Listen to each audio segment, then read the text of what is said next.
आज की कहानी है दोस्तों छोले भटूरे। आज रिद्धि की तबीयत ठीक नहीं लग रही थी। उसकी ननद ने सुबह ही उससे कह दिया था कि दोपहर के खाने में उससे छोले भटूरे खाने हैं, लेकिन उसे बुखार हो गया था तो उसने शाही पनीर, रोटी और दाल चावल तैयार कर दिए थे।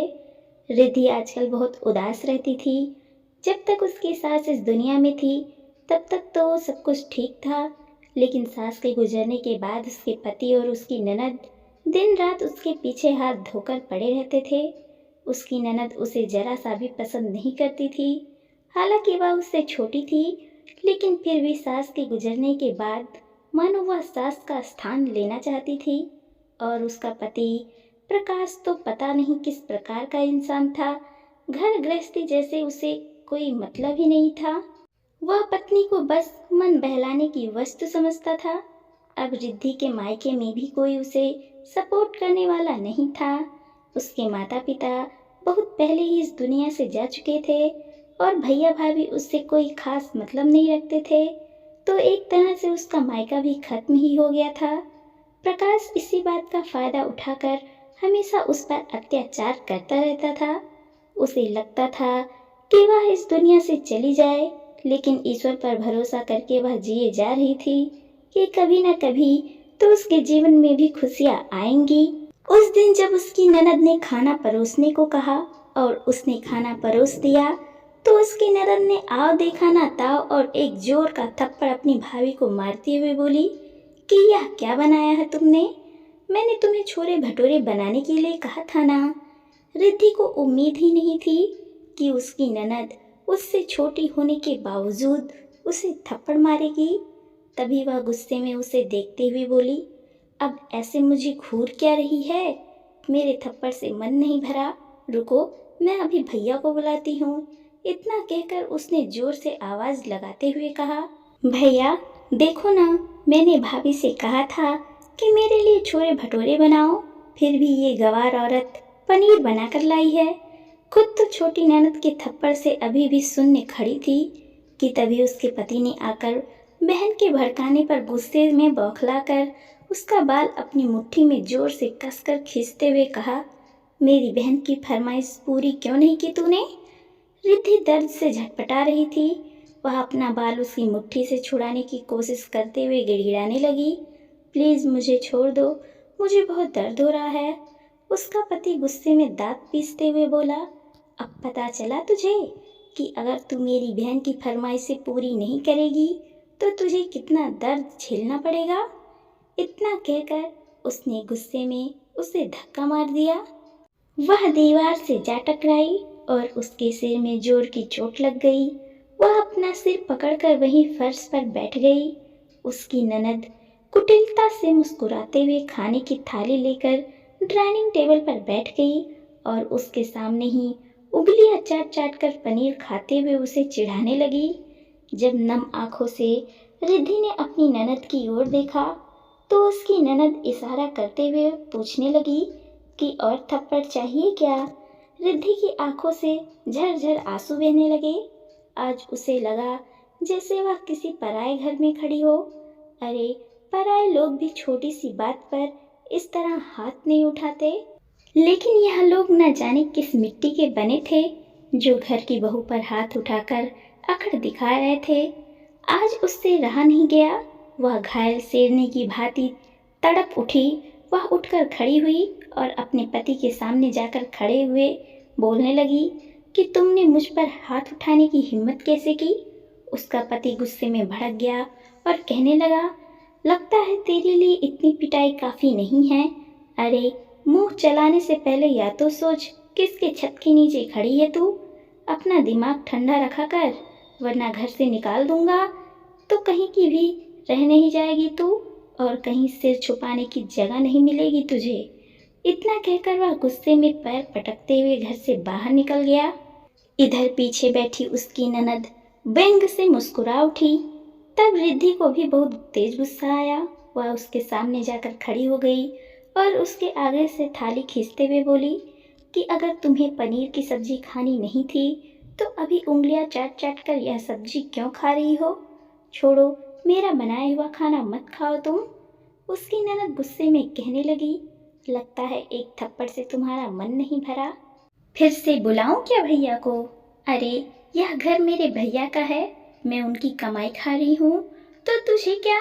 इतना कहकर जैसे ही उसकी ननद ने उस पर दोबारा हाथ उठाने की कोशिश की, तो इस बार रिद्धि ने भी पलटकर उसके गाल पर एक जोरदार तमाचा लगाते हुए और गुस्से में बोली कि तुम मुझसे छोटी हो, अपनी मर्यादा में रहना सीख लो।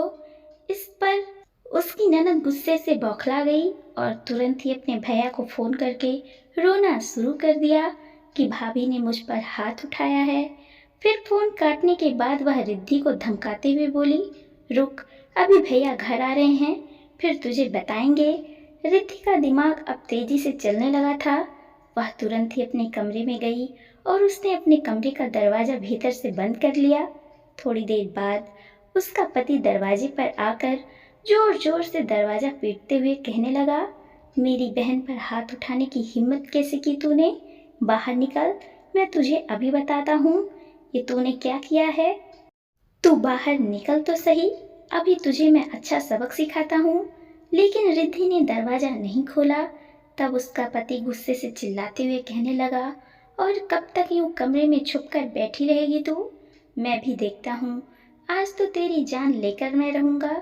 तभी पीछे से किसी ने उसका कॉलर पकड़ा तो वह सकपकाकर पीछे देखने लगा। पीछे खड़े इंस्पेक्टर को देखते ही उसके चेहरे पर हवाइयाँ उड़ने लगी। इंस्पेक्टर साहब ने उसे एक जोर का तमाचा मारते हुए कहा, अब सबक सिखाने की बारी तुम्हारी है बच्चों। चलो अब जेल की सलाखों के पीछे यह मार पिटाई का गेम हम तुम्हारे साथ खेलेंगे। पुलिस को देखते ही प्रकाश के छक्के छूट गए। वह सकपकाते हुए कहने लगा, अरे इंस्पेक्टर साहब, आप यहाँ कैसे? यह तो घरेलू बात है। इंस्पेक्टर साहब ने गुस्से में कहा, यह घरेलू बात नहीं बल्कि घरेलू हिंसा है। तुम्हारी पत्नी ने फोन करके हमें सब कुछ बता दिया और इतनी देर जो तुम उसे धमका रहे थे वह भी हमने फोन पर सब कुछ सुन लिया है। अब तुम अपनी सफाई जेल में देना। लेडीज कांस्टेबल ने उसकी ननद को भी गिरफ्तार कर लिया। घरेलू हिंसा के अपराध में दोनों भाई बहन को जेल की सजा हो गई और रिद्धि ने प्रकाश से तलाक ले लिया था। मुआवजे के रूप में जज साहब ने उसे उस घर में रहने का अधिकार पूर्ण रूप से दे दिया था। जो लोग उसके आत्मसम्मान की धज्जियां उड़ाते रहते थे, रिद्धि अब अकेली थी और अपने जीवन की दिशा खुद उसे निर्धारित करनी थी। तो उसने जॉब की तलाश शुरू की। शुरुआत में तो उसे बहुत सारी दिक्कतों का सामना करना पड़ा था। उसमें आत्मविश्वास की भी बहुत कमी थी, लेकिन धीरे धीरे वह बाहर निकलने लगी तो उसका आत्मविश्वास भी बढ़ता चला गया। अब वह जॉब करती थी, अपना खर्च खुद उठाती थी, लेकिन अकेले घर में उसे अच्छा नहीं लगता था। वो किसी विवाहित जोड़े को देखती थी तो उसके दिल में एक हुक सा उठता था कि उसकी क्या गलती थी जो उसके साथ ऐसा हुआ, जो उसे वैवाहिक सुख नहीं मिला। उसके मन में यह भावना आती थी कि काश कोई उसे भी प्यार करता, उसे भी दुलार देता, उसे भी तो पति का प्यार पाने का अधिकार था। खैर, देखते ही देखते अकेले रहते हुए उसे 3 साल हो चुके थे। अब उसने घर के बाहर ही एक श्रृंगार की दुकान खोल ली थी तो उसे कहीं जॉब करने की जरूरत भी नहीं थी। एक दिन उसकी दुकान पर एक लड़का चूड़ियाँ खरीदने आया तो उसे समझ नहीं आ रहा था कि वह किस नाप की चूड़ियाँ ले। रिद्धि हंस उठी और कहने लगी कि आप जिनके लिए चूड़ियाँ ले जा रहे हैं उन्हें ही लेकर आ जाइए ना। तो वह लड़का कहने लगा, नहीं नहीं, मैं उन्हें सरप्राइज देना चाहता हूँ। रिद्धि सोच में पड़ गई कि कितनी खुश नसीब होगी वह लड़की जिसके लिए यह चूड़ियाँ ले जा रहे हैं। वह सोच में पड़ गई कि ये सुख काश उसे भी मिल पाता। खैर, थोड़ी देर तक सोचने के बाद उस लड़की ने कहा कि मैं चूड़ियाँ ले जाता हूँ, अगर छोटी बड़ी हुई तो आप वापस तो कर दोगी ना। रिद्धि ने मुस्कुराते हुए सर हिलाकर सहमति दे दी। अगले दिन वह लड़का एक बुजुर्ग महिला के साथ आया और कहने लगा, मैं कल जो चूड़ियाँ लेकर गया था ना, वो छोटी हो गई। यह मेरी माँ है, मैं इनके लिए ही चूड़ियाँ लेकर गया था। आप प्लीज़ इनके साइज़ की चूड़ियाँ दिखा दीजिए। रिद्धि का मन उस लड़के के प्रति सम्मान से भर गया जो अपनी बुजुर्ग माँ के लिए इतना सोच रहा था।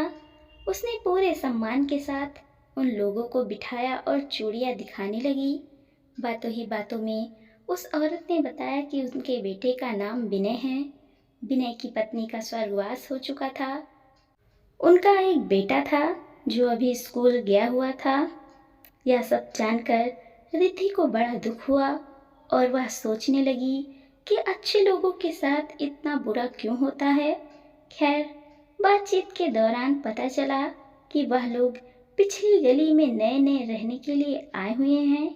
बातों ही बातों में रिद्धि ने भी अपने बारे में थोड़ी बहुत जानकारी विनय की माँ को दे दी थी। तो विनय की माँ कहने लगी, बेटा, खुद को कभी अकेली मत समझना। कभी भी ज़रूरत हो तो मेरे पास चले आना। फिर अगले सप्ताह विनय के बेटे अंश का जन्मदिन था, तो उन्होंने उसे पार्टी में आने के लिए इनवाइट भी कर दिया था। अब एक ही मोहल्ले की बात थी, तो रिद्धि उन्हें इनकार नहीं कर पाई।